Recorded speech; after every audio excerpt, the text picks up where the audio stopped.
John Lusk here of Lusk Archery Adventures. Series testing, successful hunting. I've got a really cool broadhead to test here today. It's a new one by Kanaka Archery, and it's their 250 grain black Mamba. Okay, cool name. It's black to boot. So this is a really intriguing head, and I'm super eager to test it out. So what I'm going to do is zoom in here just a minute. We'll go through some of the design features and specifications, and then I'm going to put it to the test using my 2023 broadhead test process. And for an understanding of my process and why I do it and all the background stuff, please check out this video if you haven't seen it already. I posted it earlier this year called 2023 Broadhead Test Process. Okay, that's the name. And that'll help you understand it because I go through the test kind of fast in the video and sometimes people get lost, but that'll help you understand it, as well as you can read about it in the description of this video. Right below the video is the description, and it also has all the scores and measurements of how this broadhead did. So for this test, I'm using that protocol, and I'm using my my Bowtech CP28 set at 72 pounds, and I'm using Bishop FOC King arrows for most of the shooting, but then for the really hard impact shots, I'm using the Bishop Fat Eliminators because they can handle it. So let's zoom on in here and check out this black Mamba. Here's a good look at the Kanaka 250 grain black Mamba. This is one wicked looking broadhead right here. Okay, you might think at first glance like, it just looks like a simple, two blade head with some bleeders, but no, when you get into it, it's got some really unique design features to it. So we're gonna break it down a bit. First, the materials. It's made out of a single piece of 440C stainless steel, and the black Mamba here is brought to a Rockwell hardness of 58. Now the dimensions in this direction, the main blade diameter is 1 1/16 inches, and then by my measurements, this direction, this diameter is 0.55 inches. So it's got a total cut of 1.61 inches, which is no slouch for a fixed broadhead like this. But then in addition to that, it's got an incredible thickness to it. At the thinnest point, okay, before the bevel starts, the blades are 0.080 inches thick. And at their thickest part, like at the base, they're 0.13 inches thick. So man, that's really thick, 0.13 inches, and it gets down to 0.080, which is really thick as it is. So super thick broadheads here. And what that's gonna do is open up a wound channel just from the thickness that is it makes up for, if it lacks anything in terms of cutting diameter this way, those thick blades really help with bloodletting. They're much harder to close up. But then in addition to that, it's single bevel. But it's single bevel in all 4 blades. So they call it a double single bevel, okay? Now, you can see some other heads that have components where the bleeders are double bevel or single bevel, as well as the main blades. And so they too, in that sense, are double single bevel, but this is all one piece. And so to my knowledge, this is the only true double single bevel, single piece broadhead that there is on the market, and that's just going to increase the rotation. Okay, some other unique features about it you'll notice here is it really doesn't have a ferrule. Now, it does, but it doesn't. Like a ferrule in many broadheads will have like kind of a cylindrical shape, a rounded shape, kind of like the arrow shaft, but then blades coming off of it.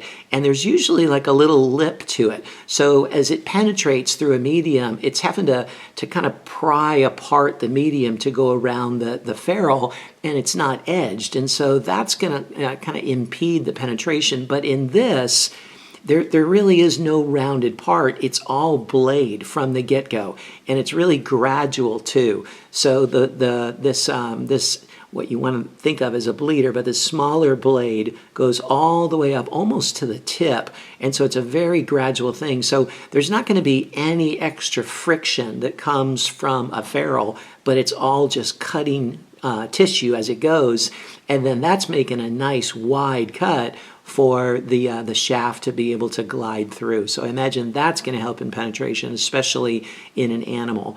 And then with this single beveling here of these blades. Now on this model, the single bevel is at a 30-degree angle.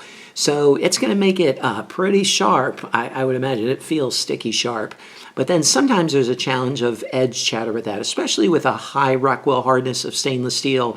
I wonder if we're going to see some edge chatter. And then the tip gets pretty narrow there in that direction. So I wonder what we're going to see in the hard impacts there in terms of durability. Now, one thing I'd like to add is, when you look at it, I wonder how challenging it's going to be to sharpen. Especially this blade in here, the smaller blade. So, because it's all one piece, you can't remove it and sharpen it, and it'd be hard to get in there. However, with it being single bevel and having such a gradual angle like that, I think finding that bevel with a flat stone is not going to be challenging. And so you just sharpen it on each of the sides like that. I'm going to play around with it a little bit and see what I can do with it. But for this, what I would use is I'd use the Stay Sharp Guide diamond plate, and I would probably just do it by freehand, just like put it in there and sharpen it like that, and then make sure that I keep it straight and get the burr off of the back. But I don't think it'll be that difficult to resharpen unless it gets a lot of edge chatter. That would be a different thing. But really eager to put this head to the test and see how it performs.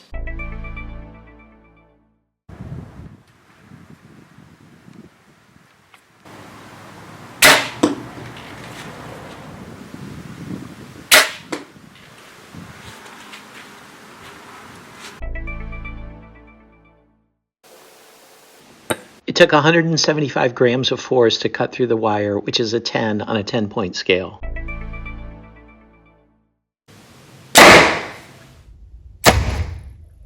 It penetrated 7 inches. It took an extra 25 grams of pressure to cut through the wire, which equates to a 9.5 on a 10-point scale. It penetrated through 54 layers.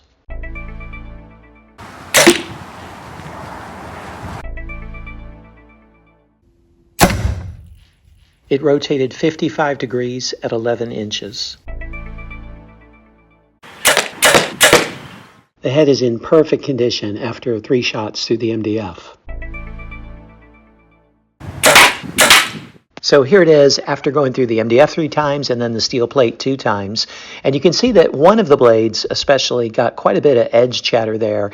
And then the tip that I noted earlier was pretty thin. That got a little bit nicked up there as well. But then the holes look really nice. You can see the S-cut going in both directions. That's pretty cool. That's going to be a wound channel that's difficult to close up.